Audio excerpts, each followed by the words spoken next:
Hello and welcome. This is a 1994 Nissan Silvia K's type. Now, this car was added to Gran Turismo 7 a few updates ago. But why are we talking about it again? And I'm saying again because we already did a video on this car where I went through the entire history of it, how it feels, how it performs, maxed out parts, everything. And about how the game is slightly over flooded with Nissan Silvias. But with the recent update to Gran Turismo 7, they have made this Silvia in particular stand out from the crowd. And how they did that was giving it an engine swap. I must give it to Gran Turismo 7, they have kind of been killing it with the engine swaps. They have been doing a really good job to offer a variety of cars and engine swaps that don't really go together and some that do. Now, this car can be engine swapped with an LT5 engine out of the C7 Corvette ZR1. So yes, a very powerful engine into a classic JDM vehicle. This is going to be a lot of fun. But before we actually go into that, we are just going to take a look at how the car performs standard. Now, this car performs exactly how you would expect a 90s JDM vehicle to perform. It's slow when it's stock. Now, even with traction control off, there is a slight bit of slippage here and there, but there's more understeer than actual oversteer. And in a straight line, it takes about 3 to 4 business days for the car to reach 200 kilometers per hour. I mean, even in this footage you're watching now, the car wasn't even able to hit 200. Now, as you can see what I mean about the understeer, the car just pushes out and then it decides, oh, okay, wait, I'm rear wheel drive. Let me chuck the back out. You can go around corners flat, and honestly, you are never gonna use this car standard. Let's be honest with each other. So, now let's see how much of a change this LT5 engine swap actually makes to the Silvia. Now with the LT5 equipped, we chuck every performance upgrade we possibly can at it, and we get 1066 brake horsepower. Add on all the weight reduction, and we get 1034 kgs. These are just numbers on a screen. I can say the car has a billion horsepower and it weighs 1 kg. Very similar to a Tomahawk Vision GT. But if the car can't turn or just control it or manage its power, the car is utterly useless. So that's what we need to figure out with the Silvia. Is the Silvia actually able to handle this amount of power? I turned the traction control off to feel the full raw experience of driving such a beast. Now, as you can see, from a spin out going around the first corner, I knew this is going to be a handful. So what led to probably the longest and most stressful lap I've ever done, coming into a fast turn at over 300 kilometers per hour. Slam me on the brakes and the car just understeers. It does not turn at all. Then I decided to put my foot flat and the car didn't turn. So let's try that again. Now we're going into this corner more conservative than the first time around. And you see, it paid off. We didn't spin out. It was just all about the throttle control. Coming down the straights, I knew foot flat to the floor. Let's see how fast we can get. Going over 310 kilometers per hour. Now we slammed on the brake and we actually didn't suffer any understeer.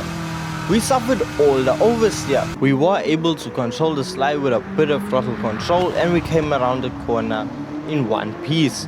Now around the S's we were able to take it pretty much flat. With the setup in the car, if you want to tune, the tune will be at the very end of the video. So if you want to try the setup out for yourself, you can. Now as you can see, foot flat, and I got a little bit too confident and thought I could control it, which I could not. There is one thing that I can appreciate about this engine, and that's its ability to pick up speed. This car picks up speed incredibly fast, a lot faster than some of the other engine swaps that are actually available in game. Now the only downside and flaw that I have with this vehicle is this car's braking system. I don't feel as if it is up to the standard to keep up with the amounts of performance coming from this car's engine. That is the actual downfall of most of the engine swaps for me personally.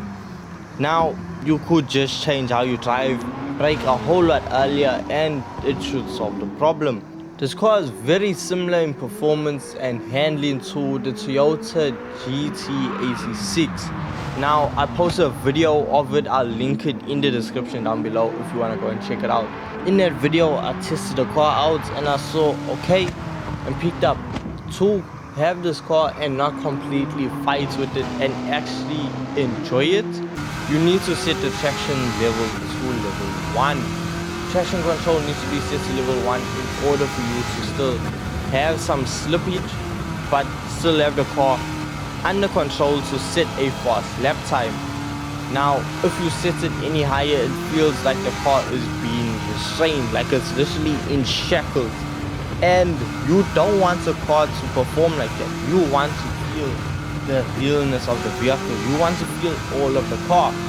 But if you still want to feel all of the car and not suffer the consequences of spinning out or going into the barrier, then traction control level 1 is your answer. Now, this engine is very powerful. However, this is not the most powerful Silvia in the game. That title belongs to Nissan Silvia S14, which can be put with an LS7 engine which produces over 1200 brake horsepower. So this car may not be the fastest Silvia, and I don't care, because with that Silvia Q's, it is incredibly fast. It's the fastest street car in the game, as it can do a top speed of over 500 kilometers per hour. That's faster than the Bugatti Veyron. Now, this LT5 swapped Silvia is basically a toned down version of that LS7 one. Now, it has also crazy performance, handling is all over the place, but this car is fun to drive. It will try to kill you, but that's just part of the fun.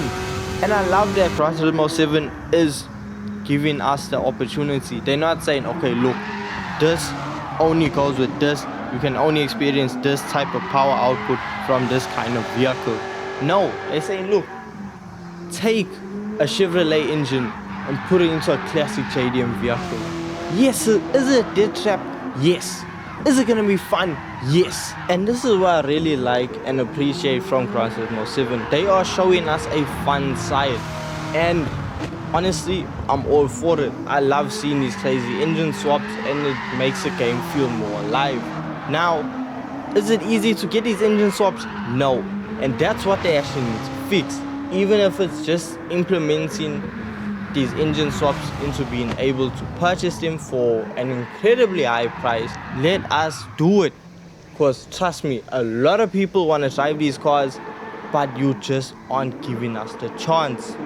So with all of that, the LT5 swap S14 is very fun to drive, and it's genuinely a good setup.